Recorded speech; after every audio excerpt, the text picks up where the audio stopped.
Finally आज है मंगलवार, कल बुधवार, परसों गुरुवार। बोल इसके लिए रहा हूँ क्योंकि अनुपमा का एक नया प्रोमो है जो लिखा हुआ है कि गुरुवार से शुरू होगा, पर हम शुक्रवार गिन सकते हैं। तो है प्रोमो में कि अनु की रसोई की उद्घाटन, जहाँ पे हर कोई अनुपमा को काम देने से मना कर रहा है, जहाँ पे अनुपमा ने अपनी खुद की रसोई शुरू की है 40 रुपये में सबको खाना खिलाना। तो सब लोग खाना भी खिलाते हैं और अनुपमा ऑनलाइन ऑर्डर्स भी लेती है, जहाँ एक ऑर्डर आता है कि बस मैं थोड़ी देर में ही निकल रही हूँ, और अनुपमा जैसे निकलती है वहाँ हो जाती है बारिश। अब बोलती कि ये ऑर्डर डिलीवर कैसे करूँ मैं। तो वहाँ अनुज रिक्शा लेकर आता है, बोला क्या मैं आपकी मदद कर सकता हूँ। बोला हाँ, ये पिछली वाली गली में देना है, एड्रेस लिखा हुआ है, मोबाइल नंबर भी है।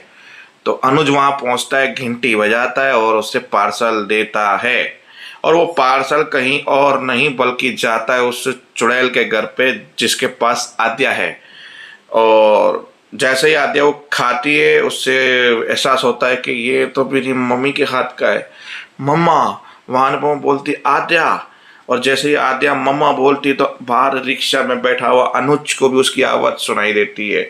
ये होती है फीलिंग माँ बाप की। तो ये सीन था आने वाले वक्त का। आज की बात करें तो अनुपमा और हमारी निंदिता बातें कर रही होंगी कि वहाँ कल क्या हुआ था महा एपिसोड में। दूसरी बात, सागर और हमारी मीनोरी वहाँ पे रेस्टोरेंट में थे, जो बातें कर रहे थे झगड़े वाले कि तुम मुझे इग्नोर क्यों करते हो, तुम मेरे साथ ऐसा क्यों करते हो, तुम ऐसा क्यों करते हो। बोला यहाँ पे बैठो, यहाँ तमाशा बन जाओ, उससे पहले बैठ के बात करते। तो बैठे दोनों। तो मीनू ने बोला कि बताओ। बोला एक चीज की वजह से, औकात। तुम एक रईस घर की बेटी हो, डॉक्टर बनने वाली, और मैं मामूली सा एक ऑटो वाला।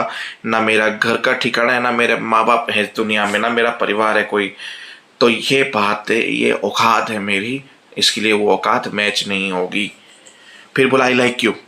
तुम करते हो नहीं करते हो मुझे नहीं पता, पर मैं लाइक करती हूँ, और क्यों करती हूँ किस लिए करती हूँ नहीं पता। जब से तुमसे मिली हूँ तब से करती हूँ, उसके बाद करने लगी है। तुम्हारे ऑटो में बैठ के तुम्हारे साथ मुझे बातें करना अच्छा लगता है, तुम्हारे साथ मिलना अच्छा लगता है, तुम्हारे बारे में जानना अच्छा लगता है, तुम मुझसे देखते हो, पत बस आई लाइक यू।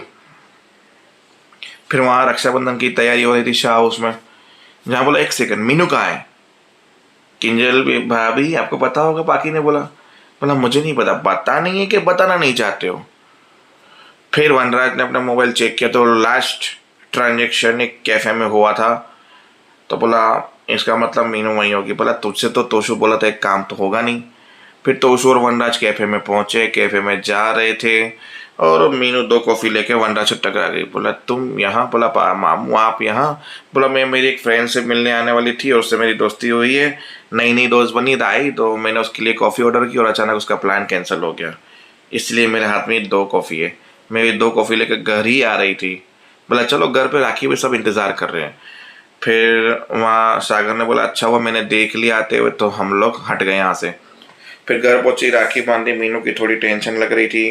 पाकी ने तोशु को बांधी, बच्चों ने एक दूसरे को बांधी। फिर हमारे टीटू को बोला गया कि तुम भी इस घर के रक्षक हो, तुम मेरे भाई बनोगे, हमेशा 2 भाइयों को राखी बांधती हो, तुम भाई बन के मेरे से राखी बंधवा लो। बोला ठीक है, गिफ्ट में क्या चाहिए। राखी बंधवाई। माहौल थोड़ा अच्छा था, पर वनराज बार बार मीनू को देख रहा था और मीनू थोड़ी टेंशन में थी। फिर डोली की राखी भी मीनू ने बांधी वनराज को। तो बोला कि गिफ्ट में क्या चाहिए बेटा। बोला जो मांगोगी दोगे आप। बोला तुम मांगो तो सही, अभी नहीं चाहिए, जब मांगोगी तब देना, थोड़ा सोच समझ के मांगना, ठीक है।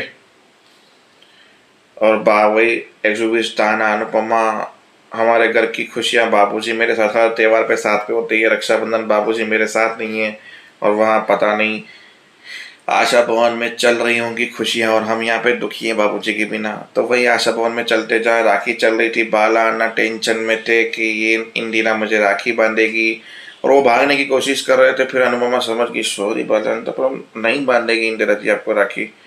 तो फिर बाला अन्ना को हटा दिया। बाबूजी और इंदिरा ने एक दूसरे को राखी बांध दी। नंदिता ने अनुपमा को बांध दी क्योंकि वो रक्षा करती है। फिर इंदिरा ने एक मैसेज दिया कि अनुपमा सबकी रक्षा करती है, अनुपमा को राखी बांधनी चाहिए। तो अनुपमा और इंदिरा ने एक दूसरे को राखी बांध दी। फिर नंदिता ने वनराज मतलब अनुज को राखी बांधी। सागर टेंशन के मारे वापस आया, थोड़ा टेंशन था, अनुपमा समझ गई। फिर सागर को जब अनुपमा ने राखी बांध दी तो पूछा क्या दिक्कत है। बोला कुछ नहीं। अनुपमा ने बोला त्योहार खत्म हो जाने दो, बाद में इससे बात करती हूँ। फिर अनुज के पास जाके बाहर बैठी।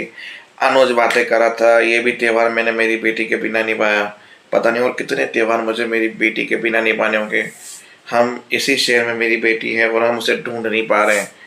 और वो बोलेंगे मिल जाएगी, सब कुछ ठीक हो जाएगा। फिर सुबह होती है, अनुपमा सबको फ़ोन लगाती है रसोई वालों को कि आपने कैटरिंग्स की बात की थी, आपने कॉलेज की कैंटीन की बात की थी, आपने इस चीज़ की बात की थी। सब लोग ना इग्नोर कर रहे हैं, फ़ोन कट दे रहे हैं, कुछ लोग फ़ोन ही नहीं उठा रहे हैं। तो बस अनुपमा उसी टेंशन में लगी हुई है। तो यही कहानी है एपिसोड की आज की, क्योंकि आज ज़्यादातर सीन राखी के और त्यौहार के हैं और सागर मीनू के रेस्टोरेंट वाले सीन हैं बस, बाकी कुछ भी नहीं है। तो मिलते हैं ना कल, तब तक के लिए जय हिंद।